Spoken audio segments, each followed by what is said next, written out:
राधे श्याम। तो फ्रेंड्स मु आज आपण को होपनपन प्रेयर विषय कहबी जो प्रेयर द्वारा आपण को लाइफ रे प्रत्येक टी सिचुएशन को हील करि परिबे। एक कथा संपूर्ण सत किंतु एई कथा भी सत पास्ट रु आपण को लाइफ रे जहाँ भी घटी जाय थाय घटना से जिनस भी आगो को जीवा पई दिए नाही। सेथि पई पास्ट रिग्रेशन मेडिटेशन मध्य करा जाए।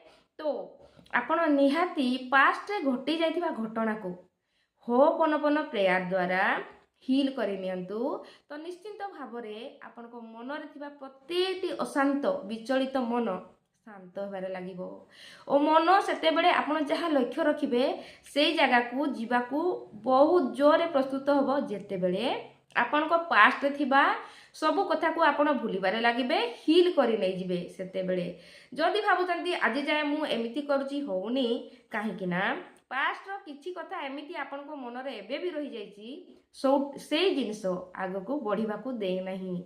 तो सेति पई आपण होपनपन प्रेयर पास्ट को लेकी प्रथमे करनियंतु को घटना एमिति थिला जो घटना आपण को आगो को बढ़िबा को दउ नाही। सेई घटना एमिति कोन जोटा आपण को बहुत कष्ट देई थाए आपण को मन रे पीड़ा देई थाए। सेई घटना आपण मान को कौन सी घटना हेतिबो किछि अपमानित हेतिबे कि आपण एमिति किछि भूल काम करथिबे जोटा कि मन बहुत कष्ट दउची से कथा बारंबार भाबुची। तो निहाती भावरे सेई जिंस को हील करंतु सेई चारोटी वाक्य रे आई am sorry please forgive me I thank you I love you. देखंतु जेति की हील करिवे निजर पास्ट लाइफ को सेतिकी भविष्यत उज्जवल बनिबारे लागिबो। सेतिकी आपण भलो भाबी पारिबे सेतिकी लक्ष्य को हासिल करि पारिबे। एक कथा संपूर्ण सत किंतु लोक माने खाली भाबंती लॉ ऑफ अट्रैक्शन एमिति खाली कहिले हे जिवो अफर्मेशन मेडिटेशन एमिति हे जिवो किंतु पास्ट रो कथा गुडा को मध्य हील करबा को पड़ी थाए। जे पर्यंत आपण संपूर्ण हील हेबे नाही आगो को बढ़ी पारे ना। एक कथा संपूर्ण सत किंतु खाली लॉ ऑफ अट्रैक्शन रे एइटा करो सेइटा करो मु मध्य कहूची लगा वीडियो माने मध्य दउचंती किंतु प्रकृत कथाटी होउची हीलिंग। हीलिंग निहाती दरकार। आपण को मन रे थिबा प्रत्येक टी राग शांति से सब को सारिबा दरकार। जदि मन रे एबे भी राग अछि द्वेष अछि से जिंस आपण को आगो को बढ़िबा को दिए नाही। ओ से जिंस से हीलिंग द्वारा से होपनपन प्रेयर द्वारा ही रिलीज हो जाए थाए। आपण को मन रे थिबा प्रत्येक टी अशांति दूर हो जाए थाए। एक कथा संपूर्ण सत। सेथि पई जदि भाबुचंती कि मु आज जाए एई टेक्निक कली होउनी अफर्मेशन कली होउनी वाटर अफर्मेशन कली होउनी मु जहाँ भी कले होउनी भाबुचंती ना कोठी ना कोठी आपण को देह रे हीलिंग दरकार होची। आपण को मन को हीलिंग दरकार होची जोटा कि से मन रे रही कि आपण को अशांत करूची और आपण जेते बेले भी जेति कि आगो को जीवा पई चाहुचंती से जिंस पछ को टाणी आनुची। तो सेथि पई निज को हील करि निहंतु केमिति करिवे मु टिके कहि नउची।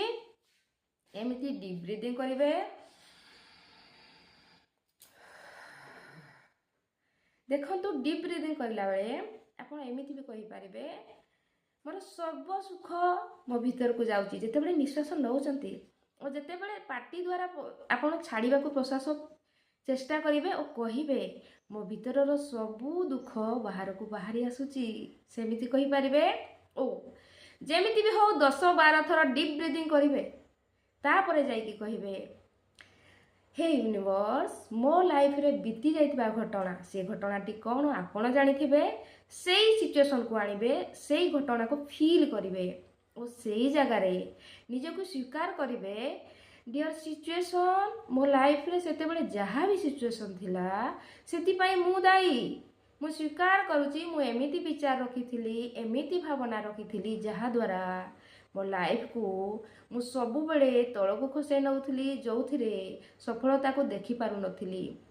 और सेति पई मो निज को स्वीकार करूची मोर प्रत्येक टी भूल पई जेउ भूल मु करिथिली मो विचार द्वारा हो मो कथावार्ता द्वारा हो मु कहा को अपमान देइथिबा द्वारा हो ना किछि मु काम करबा द्वारा हो मु प्रत्येक टी सिचुएशन को स्वीकार करूची और प्रत्येक टी सिचुएशन पई मु निजे भूल मागुची। I am sorry please forgive me I thank you I love you dear situation I'm sorry please forgive me I thank you I love you।